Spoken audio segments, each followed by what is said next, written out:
The Holy War is this weekend.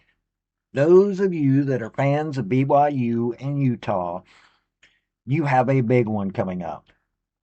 This has implications beyond just the rivalry that is Utah and BYU because, well, BYU is 6-0. They're bowl eligible. Utah is 5-1. Now, when you look at their schedules, Utah has played better teams.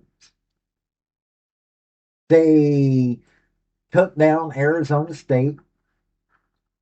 They lost to Texas Tech in slightly embarrassing fashion. BYU has not played a ranked team.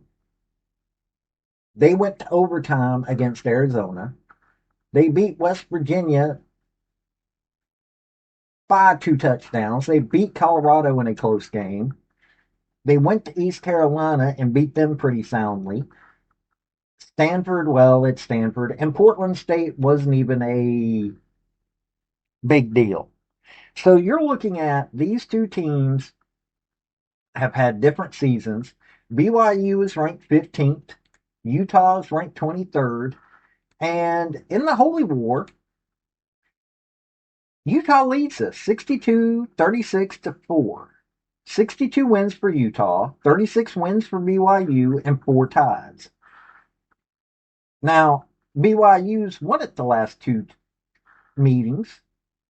This is normally a close game, and it's normally a very hectic game. And let me tell you, BYU and Utah fans, I love the energy y'all bring. Now, this is playing opposite. Think about this for a minute. This is playing opposite the third Saturday in October.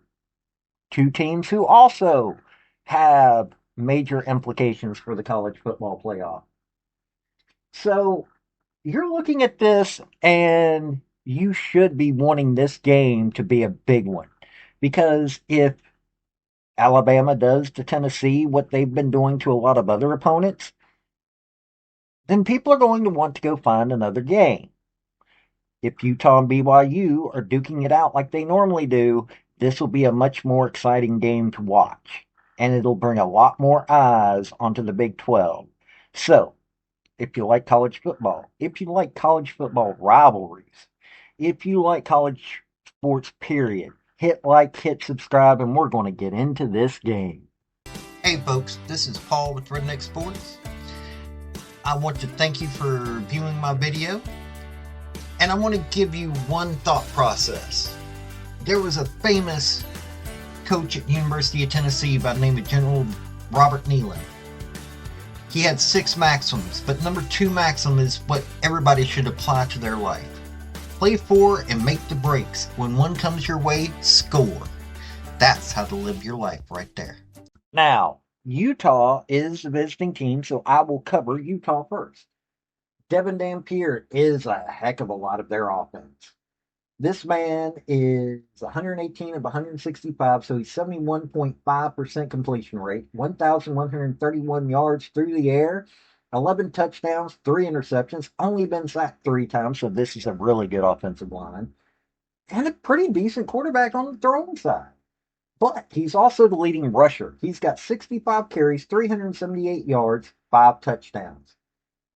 Wayshawn Parker, 52 carries, 335 yards, 3 touchdowns. Nakari Rogers, 71 carries, 298 yards, 6 touchdowns. Hunter Andrews got a touchdown.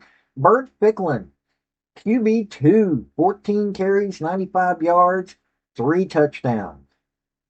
Then Smith Snowden, a cornerback, got a rushing touchdown on the defensive side.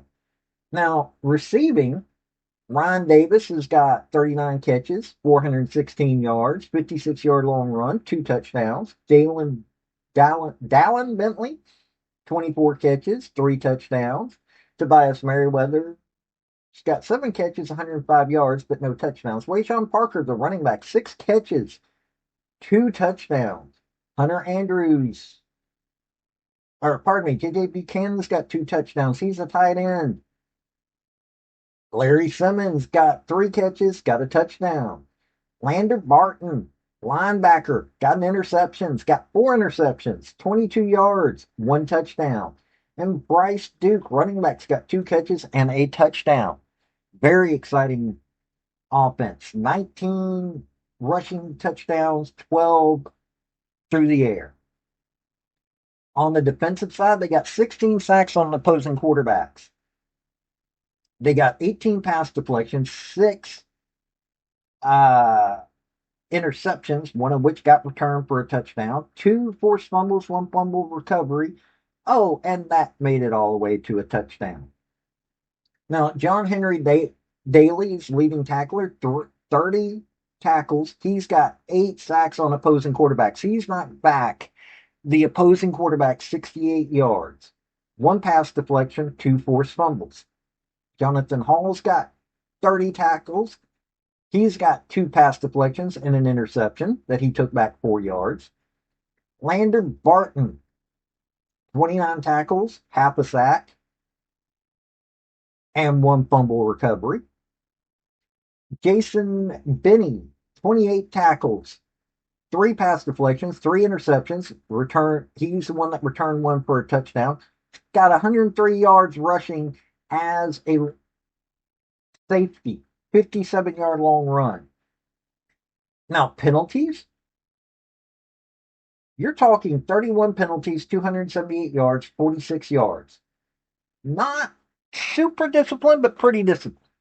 They've got a really good offensive line. They've got Devin Dampier, who, let me tell you, this guy is a touchdown machine with 16 touchdowns this year. They've got 1,489 yards rushing, 1,269 through the air. This is a pretty disciplined team. They've got a secondary that is on the defense that's pretty scary. They've got a defensive line that is really scary. This is a Kyle Whittingham style team. And yes, they lost to Texas Tech, but it doesn't mean that they can't do the job. They're just working a little bit differently. Now, BYU Cougars, Bear Bachmeier, and he's got 91 completions to 144 attempts, 1,220 yards, 63.2 completion rate. He's got 8 touchdowns through the air, 3 interceptions, 5 sacks. So slightly worse, but not by much. Offensive line, not as accurate through the air. L.J. Martin on the rushing side. L.J. Martin running back, 101 carries, 652 yards, 4 touchdowns. Bear Bachmeier, 71 carries, 295 yards, 7 touchdowns. Cody Hagan, 7 carries for 2 touchdowns. Sion Moa has got a touchdown. Parker Kingston, wide receivers, got 10 rushes, got a touchdown. Dominique McKenzie, another wide receiver, got a rush. 1 rush, a touchdown. And also you have Charles Miska. He's got a touchdown. So 17 on the ground. Receiving, 22 catches for Chase Roberts, 420 yards, 3 touchdowns. Parker Kingston, 23 for 333, 2 touchdowns. Carson Ryan, 14 catches, 211 yards, 2 touchdowns. And Noah Moiki, tight end, he's got a touchdown. So 8 touchdowns on the ground. Or through the air, sorry. So 8 through the air, 17 on the ground. Their defense got 10 sacks on opposing quarterbacks, 14 pass deflections, 8 interceptions. Only 1 got it back to for a touchdown. 3 forced fumbles, 2 fumble recoveries. Not as good on the line. They're not getting to the opposing quarterback, so they're going up against an offensive line that's holding. Their secondary isn't as good, but they're still pretty talented. Falatau Satula got 31 tackles, 1 sack for 4 yards, 1 pass deflection, 1 interception. He took it back 24 yards on a forced fumble. Sael Acera, 31 tackles, 1 pass deflection. Isaiah Glasker's got 26 tackles, 2 sacks, 1 pass deflection, 2 interceptions, and 1 forced fumble. Logan Latui, 26 tackles, 2 pass deflections. So it's an active defense. And you're looking at 40 penalties, 334 yards against them, 55 yards a game. So they're less disciplined than Utah. Kalani Strike's got a good team here. Or Kalani Sataki has got a really good team here. And I mean, they are 6-0, ranked 15th, but they're not scoring as often. Yeah, they're on the ground, and Bear Bachmeyer is doing a lot of good. So is LJ Martin. But they're not getting to the wide receivers like they should. Their offensive line isn't quite as good as it should be. This defensive line is not doing as good at all. It's not up to the standards of Utah or Texas Tech or even, say, UT, Tennessee, not Texas. And their secondary isn't as good. I'm looking at this game. Yes, it's at BYU Stadium. By the way, I've been by the BYU Stadium. It's beautiful. The views are amazing. It's just a beautiful place to go play football at or to be a fan at.